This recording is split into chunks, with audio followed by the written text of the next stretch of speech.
L'OTAN panique à propos du drone de 6e génération de la Russie, qui peut atteindre l'espace extérieur.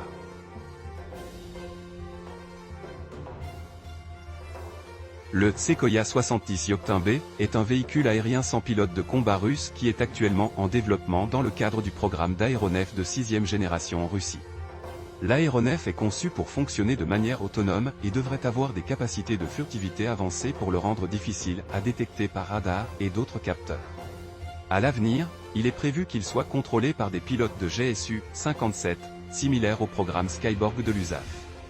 Contrairement aux forces aériennes européennes, qui prévoit de compter sur des chasseurs pilotés et éventuellement sur des drones aériens porteurs à distance pour les missions de chasse et d'attaque dans les décennies à venir. La Russie a choisi de développer des drones de combat lourds aux côtés de ses nouveaux avions de chasse de génération Su-57 et Su-75, destinés à prendre une place prépondérante dans l'inventaire aérien, remplaçant une partie des chasseurs légers et des avions d'attaque, tels que le MiG-29 et le Su-25. Le drone Yoktin-B ne se distingue pas seulement par ses dimensions et sa masse, mais aussi par ses performances, avec une vitesse de croisière subsonique élevée et une portée impressionnante de plus de 3500 km.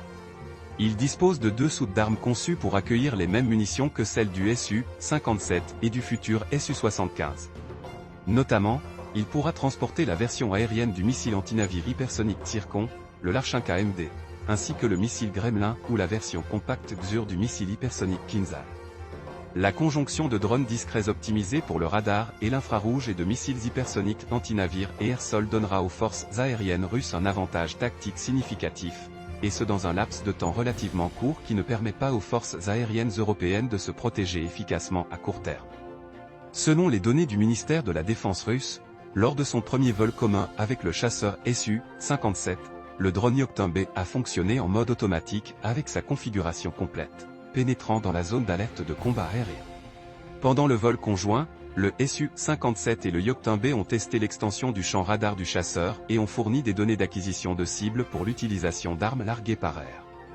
La Russie dispose d'un véhicule aérien de combat sans pilote S-70 Okhotnik, qui peut également opérer comme ailier du chasseur Su-57.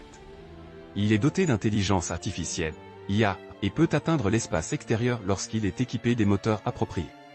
Le S-70 Okhotnik est propulsé par un moteur turbojet AL-31 et devrait voler à 1000 km/h, avec une portée de 6000 km. Il est équipé de ciblage électro-optique, radio et autres types d'équipements de reconnaissance, sa baie interne transportant une charge utile de 2,8 tonnes d'armes. Les historiens militaires l'appellent un drone spatial, car il possède de nombreux éléments d'un drone de 6e génération. En plus de sa faible visibilité et de sa vitesse supersonique, il peut atteindre de hautes altitudes et, à l'avenir, même l'espace extérieur. Cependant, cela dépend des moteurs qui doivent encore être développés. L'expert Nutov a également directement fait allusion au profil de mission prévu pour le Su-57 et l'Okhotnik. Le Su-57 peut contrôler un SM de drone Okhotnik, et cette combinaison ouvre de grandes opportunités pour résoudre des missions de combat stratégiques. L'Okhotnik est fabriqué de la même manière que le Su-57, et en Ukraine, les avions Su-57 ont résolu des missions de combat et sont retournés inaperçus, a ajouté Nutov. Cela indique que l'équipe Su-57 et Okhotnik détruiraient soit de grandes cibles stratégiques telles que des centres de commandement de l'OTAN et des cibles militaires civiles, soit faciliteraient la voie pour de grands bombardiers comme le Tupolev 2160. Le Tu-222 ou les MiG-31 qui peuvent transporter le missile de croisière Kh-100 ou le missile hypersonique Kinzhal pour libérer leur charge utile. Vladimir Artyakov, le premier directeur général adjoint de la société d'État Rostec, a vanté qu'aucun des pays de l'OTAN n'a un système UCAV qui peut rivaliser avec l'Okhotnik.